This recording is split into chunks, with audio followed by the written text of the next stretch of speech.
السلام علیکم میرے پیارے پیارے ریڈرز، آج ہم پڑھنے لگے ہیں بحر عشق ناول کی قسط نمبر 10۔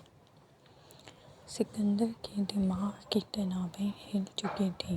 وہ ہک دک سا اس لڑکی کو دیکھ رہا تھا جو اپنی جگہ خوف سے کانپ رہی تھی۔ تیمور انہیں بت بنے دیکھ بھاگ کر ان کے پاس آیا۔ میں نے آج تک کبھی کسی کو اتنی صفائی سے جھوٹ بولتے نہیں دیکھا جتنا سردار سکندر خان بولتا ہے۔ منان شاہ نے تالی بجاتے اس کا مذاق اڑایا۔ اندر ہی اندر وہ سکندر کی حالت سے خوب لطف اندوز ہو رہا تھا۔ بابا یہ یہاں کیسے آئی؟ تیمور خود بھی حیران تھا۔ تیمور تم اندر جاؤ۔ سکندر کا دماغ تیزی سے کام کر رہا تھا۔ یقیناً یہ منان شاہ کی سازش تھی اور تم ابھی اور اسی وقت میری گاڑی سے نیچے اترو۔ وہ شدید غصے سے گھبرایا۔ گل رعنا اسی وقت نیچے اترتے بھاگنے لگی جب سکندر نے اس کی کلائی جکڑے کھینچا کہ وہ بے ساختہ اس کے سینے سے آن لگی۔ گل رعنا کرنٹ کھاتے پیچھے پھرتی سے پیچھے ہوئی۔ کہاں بھاگ رہی ہو آپ؟ کیا کر رہی تھی ادھر؟ میری گاڑی میں کیسے آئی؟ وہ بنا جواب دیے بس اپنا آپ چھڑانے کی کوشش کرنے لگی۔ فی الحال اس کے دماغ میں وجاہت خان کا خوف سمایا ہوا تھا۔ اب یہ ڈرامے بند کرو سردار صاحب، تمہاری حقیقت سب کے سامنے آ چکی ہے۔ یہ لڑکی اپنے سامان سمیت تمہاری گاڑی میں تھی۔ ایسا کیسے ہو سکتا ہے کہ تمہیں کچھ علم ہی نہ ہو؟ شرم آنی چاہیے تمہیں، یوں ایک معصوم لڑکی کو ورگلاتے ہوئے۔ ایسا کچھ نہیں ہے، بتاؤ کیوں منہ بند کر کے کھڑی ہو؟ سکندر کو رہ رہ کر اس لڑکی پر تاؤ آ رہا تھا جو منہ سیے کھڑی تھی۔ دیکھو لڑکی، تمہیں شرم آنی چاہیے، یوں اپنے ماں باپ کی عزت کا جنازہ نکالتے ہوئے۔ اب سچ سچ بتاؤ، کیا واقعی تم سردار سکندر خان کے ساتھ بھاگی تھی یا نہیں؟ ان میں سے ایک بزرگ درشتگی سے گل رعنا سے سوال کر رہا تھا۔ وہاں موجود سبھی کی بے رحم نگاہیں اس پر گڑی تھیں۔ ان کے نزدیک تو ایسی لڑکیوں کو زندہ زمین میں گاڑ دینا چاہیے۔ جواب دو، اسے ٹس سے مس نہ ہوتے دیکھ سکندر دھاڑا۔ جو بھی سچ ہے بتا دو، اگر سکندر بے قصور ہے تو ہم تمہیں واپس وجاہت خان کے پاس بھیج دیں گے، پھر وہ تم سے نکاح کرے یا جو بھی، تم اس کی مجرم ہوگی۔ ان کی بات پر گل رعنا کی سانسیں اٹک گئیں۔ لیکن اگر اس سب میں سردار بھی شامل ہوئے تو ہمیں مجبوراً جیل کا بٹھانا پڑے گا۔ منان شاہ کو اب شدید بیزاری ہوئی۔ مجھے لگتا ہے میں وجاہت خان کو بھی یہیں بلا لیتا ہوں، کچھ نہ کچھ تو اسے بھی معلوم ہوگا۔ منان شاہ کا ابھی کہنا ہی تھا کہ گل رعنا نے تیزی سے نفی میں سر ہلایا۔ یہ سچ ہے، یہ مجھ سے محبت کرتے تھے اور میں بھی انہیں پسند کرتی تھی، اسی لیے ہم بھاگ آئے۔ اس نے اپنی زندگی میں پہلی مرتبہ جھوٹ بولا تھا، اور وہ بھی اتنا بڑا جھوٹ۔ لیکن فی الحال اسے اپنی عزت محفوظ رکھنی تھی۔ اوہ، تو مطلب سردار جی عشق و معشوقی فرما رہے تھے۔ ایک غیر عورت کو اتنی رات کو ڈیرے پر لا کر آپ کیا کرنا چاہتے تھے آخر؟ ویسے لڑکی کو دلہن کے جوڑے میں دیکھ کر سب ظاہر ہو ہی رہا ہے۔ اب وہ لوگ بھی باتیں کرنے لگے جو پہلے خاموش تھے۔ وہاں موجود سبھی لوگ سکندر کے وفادار نہیں تھے۔ ان کے پاس یہ سنہری موقع تھا خانوں کا نام اچھالنے کا۔ سکندر نے ایک زخمی نگاہ گل رعنا پر ڈالی اور پھر ضبط سے آنکھیں مینچ لیں۔ عورتوں نے اس دنیا میں ہمیشہ اسے تکلیف ہی دی تھی۔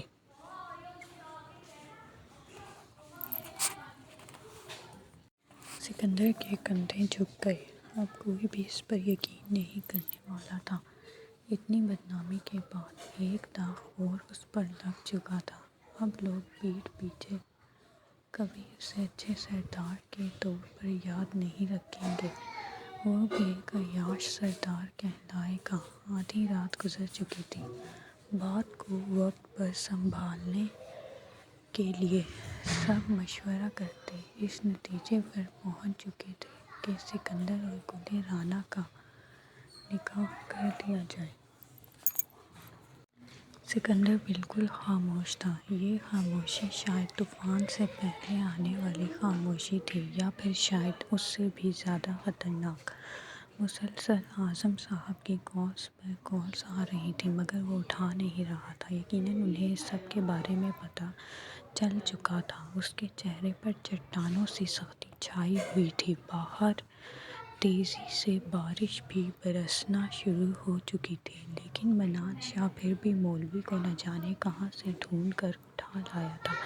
مولوی صاحب نے پہلی مرتبہ نکاح کے موقع پر ایسا موج سا سناٹا دیکھا تھا۔ سکندر خان ولد اعظم خان، آپ کا نکاح گل رانہ خان ولد رحمت اللہ خان سے حق مہر 50,000 روپے طے پایا ہے۔ کیا آپ کو یہ نکاح قبول ہے؟ سکندر نے منان شاہ کی طنزیہ مسکان دیکھتے صبر کا کڑوا گھونٹ بھرا۔ قبول ہے، مزید 2 مرتبہ قبول ہے بولتے وہ تیزی سے باہر نکل گیا۔ گل رانہ ڈیرے پر موجود بہت سے کمروں میں سے ایک میں بیٹھی تھی۔ آنکھوں سے مسلسل آنسو بہہ رہے تھے۔ اپنے گھر والوں کی پریشانی بھی اسے کھائی جا رہی تھی۔ ایک ملازمہ کمرے کے کونے میں کھڑی اسے کینہ پرور نگاہوں سے گھور رہی تھی۔ یقیناً صبح ہوتے ہی وہ اس کی بے حیائی کے قصے پورے گاؤں میں مشہور کرنے والی تھی۔ تیمور چپکے سے کمرے کا دروازہ کھولتے اندر داخل ہوا۔ اس کا غصہ کہیں دور جا سویا تھا۔ وہ عام بچہ نہیں تھا۔ اسے اب کچھ بے حد انٹریسٹنگ لگ رہا تھا۔ اس کمرے میں بہت سی چارپائیاں موجود تھیں۔ وہ پہلی ہی چارپائی کے پاس آتے رک گیا۔ آپ رو کیوں رہی ہیں؟ اس کی معصوم آواز پر رانہ نے ٹھٹک کر اسے دیکھا۔ وہ چلتا ہوا اس کے قریب آ گیا۔ میں آپ کا فیس دیکھ لوں؟ وہ اب اس کے نقاب سے چڑ چکا تھا۔ وہ کچھ کہتی سے پہلے ہی وہ اپنا چھوٹا سا ہاتھ بڑھائے اس کی چادر چہرے سے سرکا گیا۔ واؤ، یو آر سو پریٹی۔ وہ اس کی خوبصورتی دیکھتے مبہوت ہوا۔ اسی لمحے دروازہ کھٹکا۔ گل رانہ نے چادر کھسکاتے تقریباً گھونگھٹ نکال لیا۔ تیمور اس کا ہاتھ پکڑ کر ساتھ بیٹھ گیا۔ ڈونٹ کرائی، وہ اس کا ہاتھ تھپکتے تسلی دے رہا تھا۔ مولوی صاحب 2-4 لوگوں کے ساتھ اندر داخل ہوئے۔ انہوں نے نکاح کے کلمات دہرائے تو رانہ نے تیمور کا ننھا ہاتھ مضبوطی سے تھام لیا۔ یس بولیں، وہ اس کے کان میں چپکے سے گوشی کر گیا۔ قبول ہے، قبول ہے، قبول ہے۔ وہ اپنے تمام جملے حقوق کسی انجان کے نام کرتے گہرا سانس بھر گئے۔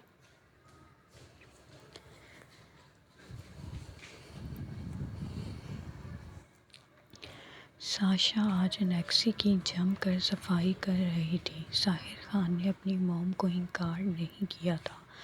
لال محل میں مہمانوں کی آمد کی تیاریاں چل رہی تھیں اور وہ تب سے ہی جتنا کم ہو سکے اتنا وہاں کا رخ کرتی تھی۔ اس کے معصوم دل کے لیے کتنا مشکل تھا یہ سب دیکھنا، کوئی سمجھ نہیں سکتا تھا۔ اب بھی وہ خود ہی آنسو بہاتی اور خود ہی انہیں بے دردی سے پوچھتے، بس فرش چمکانے میں لگی تھی کہ تبھی پاس کے سرونٹ کوارٹر میں سے نشوہ چلتی ہوئی وہاں آ گئیں۔ اس کی شادی کو ہوئے کچھ ماہ ہی ہوئے تھے اور اب وہ امید سے تھی۔ کیا ہوا؟ ساشا اس کی نچلی رنگت دیکھتے دوڑ کر اس کے پاس پہنچی۔ پتہ نہیں، صبح سے طبیعت خراب ہے۔ ڈاکٹر کو دکھانا تھا لیکن یہ ابھی تک نہیں آئے۔ اس کا شوہر ڈرائیونگ کا کام کرتا تھا، کہیں دور جاتا تو 2-3 دن آرام سے لگ جاتے تھے۔ اماں تو نہیں ہیں، چلیں میں آپ کے ساتھ چلتی ہوں۔ اس کی حالت دیکھتے ساشا نے جلدی سے چادر اٹھاتے اوڑھی۔ ویسے بھی انہیں پاس ہی بنے کلینک تک جانا تھا۔ ساحر خان بے چینی سے سگریٹ پر سگریٹ پھونک رہا تھا۔ ساشا پچھلے 3 دن سے اسے سولی پر لٹکائے ہوئے تھی۔ نہ وہ اس سے بات کرنے کو تیار تھی اور نہ ایک نظر دیکھنے کو۔ وہ اس کے پاس سے بالکل اجنبیوں کی طرح گزر جاتی تھی اور وہ بے بسی کی تصویر بنا کھڑا رہ جاتا تھا۔ اس دنیا میں کوئی چیز اسے اتنی تکلیف نہیں دے پائی تھی جتنی اس چٹاک بھر لڑکی کی بے رخی دیتی تھی۔ اس وقت بھی وہ اپنے کمرے سے ملیک ٹیرس پر کھڑا سگریٹ کے دھوئیں سے اپنا سینہ جلا رہا تھا۔ جب اس کی نظر ان دونوں پر پڑی، ایک پل کے لیے وہ چونکا اور پھر حیرانی کی جگہ بے پناہ غصے نے لے لی۔ لون میں کام کرتے مالی کی نظریں وہ ساشا پر گڑی دیکھ غصے سے کھول اٹھا۔ ساشا کی پتلی سی چادر اسے چھپانے میں ناکام تھی۔ جلتی سگریٹ اس نے مٹھی میں دبوچ لی۔ ساشا نے نشواں کا ہاتھ پکڑ رکھا تھا۔ وہ آہستہ آہستہ اس کے ساتھ چل رہی تھی۔ آپ یہاں رکیں، میں باہر سے رکشہ رکواتی ہوں۔ ساشا نے اسے پاس پڑے بینچ پر بٹھایا ہی تھا جب اس کی کلائی پر کسی نے فولادی گرفت جمائی۔ ساشا نے سسک کر اسے دیکھا، جس کی آنکھوں میں وحشت دوڑ رہی تھی۔ خان ساشا نے ڈر کر ادھر ادھر دیکھتے اپنا ہاتھ چھڑانا چاہا۔ کس سے پوچھ کے جا رہی ہو؟ اس کے پتھریلے لہجے پر ساشا کا سانس خشک ہوا۔ میں نشوا آپی کے ساتھ کلینک تک جا رہی تھی۔ چھوٹے خان کیا بات ہے؟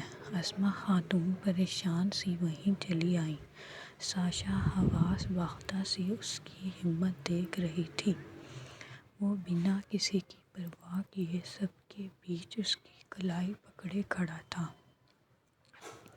ساجد، اس نے دھاڑ کر ڈرائیور کو آواز لگائی تو وہ فوراً جن کی طرح حاضر ہوا۔ انہیں ہسپتال لے کر جاؤ۔ اس کا اشارہ نشوا کی جانب تھا۔ اسما خاتون، آپ بھی ان کے ساتھ جائیں۔ وہ انہیں حکم دیتا خود اندر کی جانب بڑھ گیا۔ ساشا کی کلائی پر اس کی گرفت ویسی ہی رہی۔ وہ بمشکل اس کے قدم کے ساتھ قدم ملا رہی تھی۔ خان، میرا ہاتھ چھوڑیں۔ وہ تو شکر تھا کہ ماہرہ خان گھر پر نہیں تھیں، ورنہ نہ جانے کیا ہوتا۔ ساحر نے اپنے کمرے کا دروازہ کھولتے اسے دیوار کے ساتھ لگایا۔ ساشا کی کمر میں درد سے ٹھیسیں اٹھیں۔ خان، مجھے درد ہو رہا ہے۔ وہ اب رونے کو ہوئی۔ تمہاری ہمت کیسے ہوئی یوں باہر جاتے ہوئے؟ وہ گھبراتے ہوئے اس کی چادر کھینچ کر اس کے وجود سے علیحدہ کر گیا۔ خان، ساشا نے گھبرا کر اپنے سینے پر ہاتھ باندھتے خود کو چھپانا چاہا۔ یہ تمہارے نزدیک چادر ہے؟ وہ ایک ہاتھ کے زور سے چرر کی آواز کے ساتھ پھٹتی چلی گئی۔ میری بات سنو۔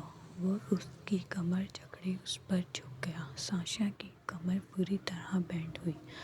آئندہ تم نے کسی غیر کی نگاہ خود پر پڑنے دی تو سب راکھ کر کے رکھ دوں گا، سمجھی؟ وہ گھرراتے اس کی نازک گردن پر جھک گیا۔ جا بچہ، اپنی شدتوں کے نشان چھوڑتے وہ اسے بے بس کر گیا۔ ساشا نے مچلتے خود کو آزاد کرانا چاہا، پر اس کا احسار اس قدر تنگ تھا کہ وہ ہل بھی نہیں پا رہی تھی۔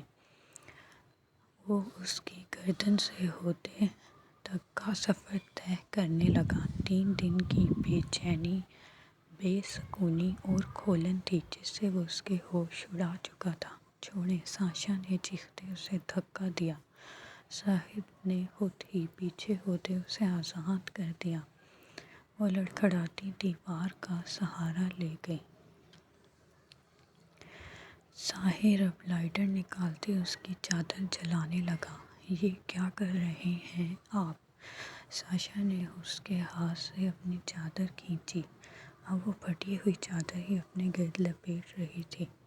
ہم غریب ہیں خان، آپ کی طرح صبح شام لباس تبدیل نہیں کرتے۔ میرے پاس بس یہی ایک چادر ہے تو یہی لوں گی نا۔ آنسو بے مول ہوتے گالوں پر بہہ نکلے۔ ساحر اس کے جواب پر مٹیاں بھیج گیا۔ اپنی الماری سے اس نے گرم اونی چادر نکالی اور اس کے گرد اچھے سے لپیٹ دی۔ اگر اپنا نام نہیں دے سکتے تو مجھے یہ بھیک بھی نہیں چاہیے، تلخی سے بولتے وہ اس کے ہاتھ جھٹک گئی۔ پاگل کرنا چاہتی ہو مجھے؟ وہ دیوار پر مکہ مارتے گرجا کہ ساشا لرز کر رہ گئی۔ بولو نا، یوں مجھے اگنور کر کے کیا ثابت کرنا چاہتی ہو تم؟ یہی کہ تمہاری زندگی میں میری کوئی حیثیت نہیں ہے؟ ساشا نے اس کی بات پر آنکھیں پھیلائیں۔ خبردار، جو آئندہ تم نے مجھے دیکھ کر نگاہیں پھیریں، اگر مجھ پر ایک نظر پڑے گی تو تم مسلسل مجھے دیکھو گی، بس مجھ پر دھیان دو گی۔ ساشا کے پلے اس کی ایک بات بھی نہ پڑی۔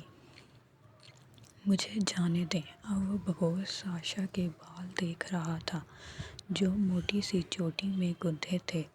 ان کا رنگ سنہری تھا، بالکل منفرد۔ ایسا رنگ تو لڑکیاں ڈائی کرواتی تھیں، لیکن یہ یقیناً اس کے بالوں کا قدرتی رنگ تھا۔ ساحر نے اس کے بازو سختی سے دبوچ لیے۔ چلو، دیکھو میری طرف، وہ اسے حکم دے رہا تھا۔ مجھے جانے دیں۔ اب کی بار وہ ہچکیوں سے رو دی۔ چاہ کر بھی وہ اس سے پوچھ نہیں پا رہی تھی کہ اس نے ماہا کے رشتے کے لیے انکار کیوں نہیں کیا۔ ایک خوف سا آڑے آ جاتا، کہیں وہ اسے دھتکار نہ دے، کہیں پل میں وہ اسے اس کی اوقات نہ یاد دلا دے۔ جاؤ۔ اسے روتے دیکھ ساحر کا لہجہ اجنبی ہو گیا۔ ساشا تیزی سے کمرے کا دروازہ کھولتے باہر نکل گئی۔ منان شاہ فوراً سے سکندر کے پیچھے ہو لیا۔ ابھی لوہا گرم تھا تو چوٹ لگانا بنتی تھی۔ سکندر ڈیرے کے باہر رکھی کرسیوں کی جانب بڑھا۔ اب وہ اٹھا اٹھا کر کرسیاں زمین پر پٹک رہا تھا۔ آدھی رات تو پہلے ہی بیت چکی ہے اور تم اب بھی یہیں کھڑے ہو۔ اپنی سہاگ رات پر کون یوں وقت ضائع کرتا ہے؟ منان شاہ نے بے باکی سے اسے آگ لگائی۔ میں تجھے زندہ نہیں چھوڑوں گا۔ کیا مقصد ہے تیرا اس سب کے پیچھے؟ ہاں، کرنا کیا چاہتے ہو؟ یہ سب کچھ کر کے تم مجھے سب کی نظروں میں گرانا چاہتا ہے، خبیث انسان۔ سکندر نے اس کا گریباں دبوچ لیا۔ اتنی جلدی تمہاری ہمت جواب دے گئی؟ ابھی تو کسی نے تم پر دھڑا دھڑ الزامات کی بارش نہیں کی۔ نہ کسی نے یہ خبر مسالہ لگا لگا کر میڈیا میں اچھالی، نہ تمہارے باپ کی بدنامی ہوئی، اور نہ… وہ کچھ بولتے بولتے رک گیا۔ اتنا کچھ تھا کہ وہ بولتا رہتا تو شاید صبح ہو جاتی۔ میرے سامنے معصوم مت بنو۔ جو تم نے بویا وہی کاٹا، اور مجھ پر تم جھوٹا الزام لگوا رہے ہو۔ سکندر کا دل ایک پل کو لرزا تھا، مگر اس نے ظاہر نہ ہونے دیا۔ کیسا لگا جب آپ سچ کہہ رہے ہوں اور کوئی یقین نہ کرے تو کیسا لگتا ہے؟ آج تمہیں پتہ تو چل گیا ہوگا۔ منان شاہ نے اس کے کان میں جھکتے سرگوشی کی۔ چلو اب یہ دم خم جا کر اندر دکھاؤ۔ وہ اس کے ہاتھ اپنے گریباں سے ہٹاتے رو مہمانی لہجے میں بولتے آنکھ مار گیا کہ سکندر کی رنگت سرخ پڑی۔ میں چلتا ہوں، بہت کام ہے مجھے، اور یقیناً تمہیں بھی بہت محنت کرنی ہے۔ سکندر کا دل چاہا وہ اپنے کانوں میں روئی ٹھونس لے۔ وہ گنگناتا ہوا اس کے ساتھ سے گزرتا گاڑی میں آ بیٹھا۔ اس نے تیزی سے گاڑی بھگائی۔ اس کا رخ گاؤں سے شہر کی جانب تھا۔ تو یہ تھی آج کی ناول بحر عشق کی قسط نمبر 10۔ لائک کریں، کمنٹ کریں اور سبسکرائب کرنا نہ بھولیں۔ شکریہ۔